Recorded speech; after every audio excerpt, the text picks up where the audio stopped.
Hello guys, ਅੱਜ ਆਪਾਂ 6 topic ਕਰਨ ਜਾ ਰਹੇ ਜਿਹੜੇ ਰੀਡਿੰਗ ਦੇ ਵਿੱਚ ਹੁੰਦੇ ਆ। List of heading, filling the blanks, true false and not given, matching, summary and MCQ। ਅੱਜ ਮੈਂ ਤੁਹਾਨੂੰ ਲਿਸਟ ਆਫ ਹੈਡਿੰਗਸ ਕਰਾਵਾਂਗੀ ਕਿਉਂਕਿ ਜ਼ਿਆਦਾਤਰ ਬੱਚਿਆਂ ਨੂੰ ਲਿਸਟ ਆਫ ਹੈਡਿੰਗਸ ਕਰਨ ਲੱਗੇ ਪ੍ਰੋਬਲਮ ਆਉਂਦੀ ਆ।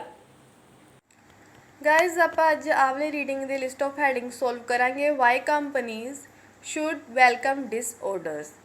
ਇਹਦੇ ਲਿਸਟ ਆਫ ਹੈਡਿੰਗਸ ਹੈਗੇ ਆ 9 ਤੇ ਆਪਣੇ ਤੋਂ ਜਿਹੜੇ ਇਹਦੇ ਸੈਕਸ਼ਨ ਹੈਗੇ ਆ 8, ਯਾਨੀ ਕਿ ਇੱਕ ਲਿਸਟ ਆਫ ਹੈਡਿੰਗ ਆਪਾਂ ਨੂੰ ਵੱਧ ਦਿੱਤਾ ਹੋਇਆ ਵਾ ਕਨਫਿਊਜ਼ ਕਰਨ ਵਾਸਤੇ।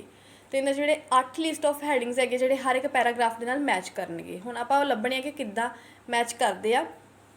ਬੱਚੇ ਜ਼ਿਆਦਾਤਰ ਪ੍ਰੋਬਲਮ ਕਿੱਥੇ ਕ੍ਰੀਏਟ ਕਰਦੇ ਹੈਗੇ ਕਿ ਉਹਨਾਂ ਨੂੰ ਸਮਝਦੇ ਨਹੀਂ ਹੈਗੇ, ਜੋ ਵਰਡ ਨਜ਼ਰ ਆਇਆ ਉਹਦੇ ਅਕੋਰਡਿੰਗਲੀ ਆਨਸਰ ਆਪਣਾ ਲਗਾ ਦਿੰਦੇ ਆ। ਗਾਇਜ਼ ਜੇ ਤੁਸੀਂ ਇੱਦਾਂ ਕਰੋਗੇ ਤੁਹਾਡੇ ਆਨਸਰ ਸਾਰੇ ਹੀ ਗਲਤ ਹੋਣਗੇ। ਚਲੋ ਆਪਾਂ ਸਟਾਰਟ ਕਰਦੇ ਹਾਂ ਕਿੱਦਾਂ ਆਨਸਰ ਫਾਈਂਡ ਕਰਨਾ ਵਾ। ਰੀਡਿੰਗ ਦੇ ਵਿੱਚ ਸਭ ਤੋਂ ਜ਼ਿਆਦਾ ਇੰਪੋਰਟੈਂਟ ਹੁੰਦਾ ਵਾ ਕੌਨਸਨਟ੍ਰੇਸ਼ਨ ਕਰਨਾ। ਜੇ ਤੁਹਾਡੀ ਕੌਨਸਨਟ੍ਰੇਸ਼ਨ ਵਧੀਆ ਵਾ ਤੁਸੀਂ ਰੀਡਿੰਗ ਬਹੁਤ ਹੀ ਵਧੀਆ ਤਰੀਕੇ ਨਾਲ ਕਰ ਸਕਦੇ ਹੋ। ਬਾਕੀ ਕੋਈ ਵੀ tips tricks I don't think that it will be reliable for solving your reading. So first we start. Organization is big business. Whether it is our lives, all those in boxes and calendars, or how companies are structured, our multi-billion-dollar industries help to meet this need. ਇਹਦੇ 'ਚ organisation ਬਾਰੇ ਗੱਲ ਕੀਤੀ ਆ ਕਿ organisation ਬਹੁਤ ਹੀ ਵੱਡਾ ਵਾ। ਉਹਦੇ 'ਚ ਉਸ ਤੋਂ ਬਾਅਦ ਉਹਨਾਂ ਨੇ ਗੱਲ ਕੀਤੀ ਹੈ ਕੰਪਨੀਜ਼ ਦੀ ਸਟਰਕਚਰ ਬਾਰੇ। ਮਲਟੀ ਬਿਲੀਅਨ ਜਿਹੜੇ ਡਾਲਰ ਇੰਡਸਟਰੀਜ਼ ਹੈਗੀਆਂ ਵਾ ਉਹ ਮਦਦ ਕਰ ਰਹੀਆਂ ਵਾ ਆਪਣੀ ਜਿਹੜੀ ਲੋੜਾਂ ਨੂੰ ਪੂਰੀਆਂ ਕਰਨ ਵਾਸਤੇ ਇਹਨਾਂ ਆਰਗੇਨਾਈਜੇਸ਼ਨਸ ਦੇ ਵਿੱਚ। We have more strategies for time management, project management and self organisation than at any other time in human history. ਕਹਿੰਦੇ ਕਿ ਸਾਡੇ ਕੋਲ ਬਹੁਤ ਸਾਰੀਆਂ ਸਟ੍ਰੈਟਜੀਜ਼ ਹੈਗੀਆਂ ਵਾ ਟਾਈਮ ਮੈਨੇਜਮੈਂਟ ਵਾਸਤੇ, ਪ੍ਰੋਜੈਕਟ ਮੈਨੇਜਮੈਂਟ ਵਾਸਤੇ, ਸੈਲਫ ਆਰਗੇਨਾਈਜੇਸ਼ਨ ਵਾਸਤੇ as compared than at any other time in human history. ਜਿਹੜੀ ਸਾਡੀ ਹਿਊਮਨ ਹਿਸਟਰੀ ਆ ਉਹਦੇ ਮੁਕਾਬਲੇ ਸਾਡੇ ਕੋਲ ਹੁਣ ਜਿਹੜਾ ਟਾਈਮ ਮੈਨੇਜਮੈਂਟ ਹੈਗਾ, ਪ੍ਰੋਜੈਕਟ ਮੈਨੇਜਮੈਂਟ ਦੀਆਂ ਸਟ੍ਰੈਟਜੀਜ਼ ਹੈਗੀਆਂ ਅਤੇ ਸੈਲਫ ਆਰਗੇਨਾਈਜੇਸ਼ਨ ਦੀਆਂ ਸਟ੍ਰੈਟਜੀਜ਼ ਹੈਗੀਆਂ ਵਾ।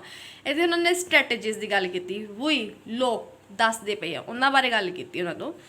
We are told that we ought to organize our company। ਕਹਿੰਦੇ ਆ ਕਿ ਅਸੀਂ ਦੱਸਦੇ ਆ ਕਿ ਸਾਨੂੰ ਚਾਹੀਦਾ ਵਾ ਔਰਗੇਨਾਈਜ਼ ਕਰਨਾ ਆਪਣੀਆਂ ਕੰਪਨੀਜ਼ ਨੂੰ, ਆਪਣੀ ਹੋਮ ਲਾਈਫ ਨੂੰ, our home life, our week, our day and even our sleep all as a means to becoming more productive, ਤਾਂ ਕਿ ਬਹੁਤ ਜ਼ਿਆਦਾ ਪ੍ਰੋਡਕਟਿਵ ਹੋ ਸਕਣ।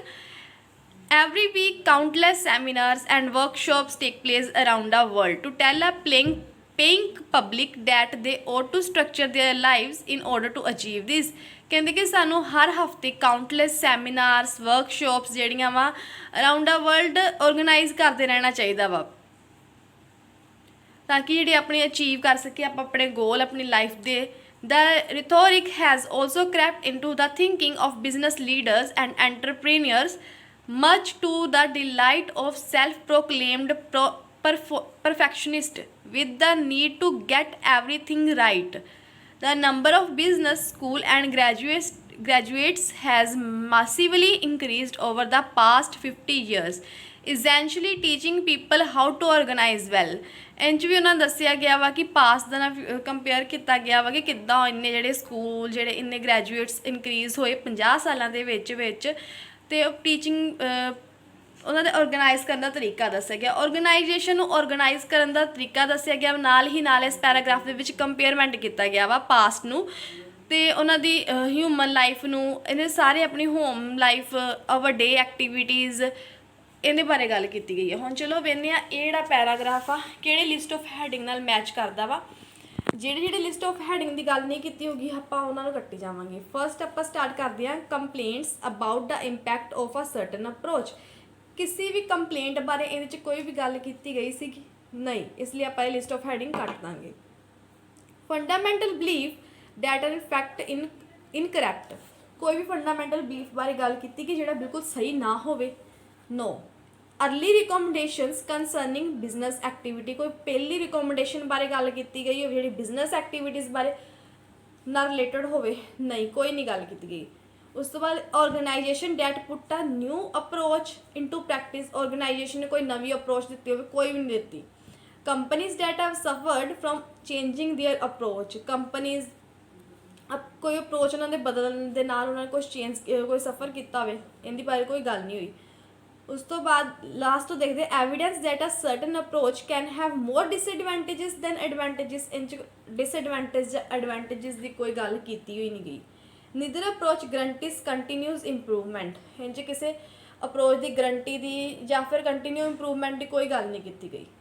How to achieve outcomes that are currently impossible, ਕੋਈ ਕਰੰਟਲੀ ਜਿਹੜਾ ਚੀਜ਼ ਹੈ ਕਿ ਇੰਪੋਸੀਬਲ ਹੈਗੀ ਉਹਨੂੰ ਕਿੱਦਾਂ ਅਚੀਵ ਕੀਤਾ ਜਾ ਸਕੇ ਫਿਊਚਰ 'ਚ, ਇਹਦੇ ਬਾਰੇ ਗੱਲ ਵੀ ਨਹੀਂ ਹੋਈ। ਉਸ ਤੋਂ ਬਾਅਦ what people are increasingly expected to do, ਕੀ ਲੋਕ ਐਕਸਪੈਕਟ ਕਰਦੇ ਪਏ ਹੈਗੇ ਆ ਕਿ ਜਿਹੜਾ ਇਨਕਰੀਜ਼ ਕੀਤਾ ਗਿਆ ਹੋਵੇ, ਇਹਦੇ ਬਾਰੇ ਗੱਲ ਕੀਤੀ ਗਈ ਹੈ। ਇਸ ਲਈ ਆਪਣਾ ਇਹ ਆਨਸਰ ਹੋਊਗਾ।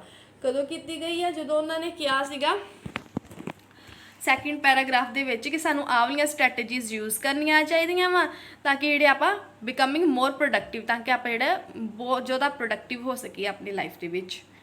ਇਹ ਚੀਜ਼ਾਂ ਦੀ ਉਹਨਾਂ ਨੇ ਐਕਸਪੈਕਟੇਸ਼ਨਸ ਕੀਤੀ ਹੈਗੀ ਆ। ਸੋ ਆਹ ਵਾਲਾ ਲਿਸਟ ਆਫ ਹੈਡਿੰਗ ਨਾਲ ਮੈਚ ਕਰ ਗਿਆ। ਹੁਣ ਆਪਾਂ ਸੈਕਿੰਡ ਪੈਰਾਗ੍ਰਾਫ ਦੇਖਾਂਗੇ। Ironically, however, the number of businesses that fail has also steadily increased. Work-related stress has increased. A large proportion of workers from all demographics claim to be dissatisfied with the way their work is structured and the way they are managed. ਇਹਦੇ ਵਿੱਚ ਉਹਨਾਂ ਨੇ ਗੱਲ ਕੀਤੀ ਗਈ ਹੈਗੀ ਹੈ ਕਿ ਉਹ ਜਿਹੜੇ ਬਿਜ਼ਨਸ ਆ ਉਹ ਘਟ ਰਹੇ ਆ ਅਤੇ ਉਹਨਾਂ ਦਾ ਜਿਹੜਾ ਸਟਰੈਸ ਵੱਧ ਰਿਹਾ ਵਾ। ਲਾਰਜ ਪ੍ਰਪੋਰਸ਼ਨ ਆਫ ਜਿਹੜੇ ਵਰਕਰਸ ਹੈਗੇ ਆ ਉਹ ਕਲੇਮ ਕਰਦੇ ਹੈਗੇ ਆ ਕਿ ਉਹ ਡਿਸਸੈਟਿਸਫਾਈਡ ਹੈਗੇ ਆ ਜਿਹੜੇ ਕੰਮ ਕਰਨ ਦੇ ਵੇ ਦੇ ਨਾਲ, ਜਿਹੜੇ ਔਰਗਨਾਈਜੇਸ਼ਨ ਦੇ ਵਿੱਚ ਹੈਗੇ ਆ, ਮਤਲਬ ਉਹ ਸੈਟਿਸਫਾਈਡ ਨਹੀਂ ਹੈਗੇ ਕਿਸੇ ਵੀ ਤਰੀਕੇ ਨਾਲ। ਦਿਸ ਬੈਕਸ ਦਾ question what has gone wrong. ਹੁਣ ਇਹ ਕੁਐਸਚਨ ਉੱਠਦਾ ਵਾ ਕਿ ਕੀ ਗਲਤ ਹੋ ਰਿਹਾ ਵਾ। Y it that on paper the drive for organization seems a sure shot for increasing productivity, but in reality falls well short of what is expected। Ki expect ਕੀਤਾ ਜਾਂਦਾ ਵਾ ਤੇ ਕੀ ਹੋ ਰਿਹਾ ਵਾ। ਹੁਣ ਦੇਖਣਾ ਵਾ ਕਿਤੇ ਵੀ ਉਹਨਾਂ ਨੇ ਕੰਪਲੇਂਟਸ ਬਾਰੇ ਗੱਲ ਕੀਤੀ ਗਈ ਹੈ ਕਿਉਂਕਿ ਉਹ ਡਿਸਸੈਟਿਸਫਾਈਡ ਹੈਗੇ ਆ ਅਤੇ ਉਹ ਕਹਿੰਦੇ ਆ ਕਿ ਅਸੀਂ ਖੁਸ਼ ਨਹੀਂ ਹੈਗੇ। Large proportion of workers from all demographics claim to be dissatisfied with the way their works is structured and the way they are managed। ਇੱਥੇ ਗੱਲ ਕੀਤੀ ਗਈ ਸੀ ਕੰਪਲੇਂਟਸ ਬਾਰੇ। ਫਸਟ ਲਿਸਟ ਆਫ ਹੈਡਿੰਗਸ ਦੇ ਵਿੱਚ complaints about the impact of certain approach। So guys B section ਦਾ answer ਹੋਗਾ first. Third paragraph, this has been a problem for a while now। Frederick Taylor was one of the forefathers of scientific management। ਇਹ scientific management ਦਾ forefather ਸੀਗਾ। Writing in the first half of the 20th century, he designed a number of principles to improve the efficiency of the work process। ਕਹਿੰਦੇ ਆ ਕਿ ਉਹਨੇ number of principal design ਕੀਤੇ ਤਾਂ ਕਿ ਜਿਹੜੀ ਐਫੀਸ਼ੀਐਂਸੀ ਆ ਵਰਕ ਦੀ ਉਹਨੂੰ ਇੰਪਰੂਵ ਕੀਤਾ ਜਾਵੇ। which have since become widespread in modern companies। ਜਿਹੜੀ ਬਾਅਦ 'ਚ ਮਸ਼ਹੂਰ ਹੋ ਗਈ ਮੋਡਰਨ ਕੰਪਨੀਜ਼ ਦੇ ਵਿੱਚ। ਸੋ ਦਾ ਅਪਰੋਚ ਹੈਜ਼ ਬਿਨ ਅਰਾਊਂਡ ਫੋਰ ਅ ਵਾਈਲ। ਇਸ ਪੈਰਾਗ੍ਰਾਫ ਦੇ ਵਿੱਚ ਉਹਨਾਂ ਨੇ ਗੱਲ ਕੀਤੀ ਹੈਗੀ ਆ ਪਹਿਲੇ ਟਾਈਮ ਬਾਰੇ। ਸੋ ਆਪਾਂ ਦੇਖਦੇ ਹੈਗੇ ਆ ਕਿ ਇਹ ਕਿਹੜੇ ਲਿਸਟ ਆਫ ਹੈਡਿੰਗ ਨਾਲ ਮੈਚ ਕਰਦਾ ਵਾ। ਇਹ ਜਿਹੜਾ ਲਿਸਟ ਆਫ ਹੈਡਿੰਗ ਆ ਥਰਡ ਆ, early recommendations concerning business activities, ਕਿਉਂਕਿ ਫੋਰ ਫਾਦਰਸ ਬਾਰੇ ਗੱਲ ਕੀਤੀ ਗਈ ਆ ਇਸ ਲਈ ਥਰਡ ਜਿਹੜਾ ਆਨਸਰ ਹੋਊਗਾ ਲਿਸਟ ਆਫ ਹੈਡਿੰਗ ਦਾ ਸੈਕਸ਼ਨ ਸੀ ਦਾ ਹੋਊਗਾ। Paragraph D, new research suggest that this obsession with efficiency is misguided। ਨਵੀਂ ਰਿਸਰਚ ਕਹਿੰਦੀ ਸੁਜੈਸਟ ਸਾਨੂੰ ਕਰਦੀ ਆ ਕਿ obsession with efficiency is misguided, misguide ਕੀਤੀ ਜਾਂਦੀ ਆ ਜਿਹੜੀ ਐਫੀਸ਼ੀਐਂਸੀ ਹੈਗੀ ਆ।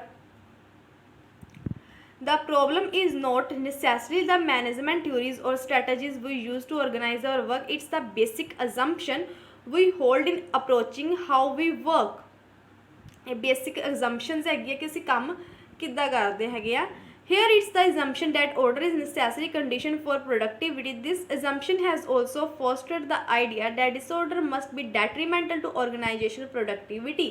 The result is that businesses and people spend time and money organizing themselves for the sake of organizing rather than actually looking at the end goal and usefulness of such an effort. ਕਹਿੰਦੇ ਆ ਕਿ ਜੋ ਵੀ ਇਹਨਾਂ ਨੇ ਅਜ਼ੰਪਸ਼ਨਸ ਕੀਤੀਆਂ ਹੈਗੀਆਂ ਵਾ ਉਹ ਸਹੀ ਨਹੀਂ ਆਉਂਦੀਆਂ ਉਹਨਾਂ ਦੀ ਅਜ਼ੰਪਸ਼ਨਸ, ਜਦ ਕਿ ਜਿਹੜੀ ਰਿਐਲਿਟੀ ਦੇ ਵਿੱਚ ਕੁਝ ਹੋਰ ਹੀ ਹੋ ਜਾਂਦਾ ਵਾ। ਲਾਸਟ ਵੇ ਲਾਈਨ ਦੇਖੋ, the result is that business and people spend time and money organizing themselves for the sake of organizing rather than actually looking at the end goal and the goal ਦੇ ਜਿਹੜਾ and ਆ ਉਹਦੇ ਵੱਲ ਦੇਖਣ ਦੀ ਬਜਾਏ ਜਿਹੜੇ ਲੋਕ ਆ ਮਨੀ ਤੇ ਟਾਈਮ ਸਪੈਂਡ ਕਰਦੇ ਹੈਗੇ ਆ ਆਰਗੇਨਾਈਜ਼ ਦੇ। ਸੋ ਇਹ ਜਿਹੜਾ ਹੈਗਾ ਵਾ ਆਪਣਾ ਸੈਕਿੰਡ ਲਿਸਟ ਆਫ ਹੈਡਿੰਗ ਨਾਲ ਮੈਚ ਕਰ ਰਿਹਾ ਵਾ, fundamental belief that are in correct in fact.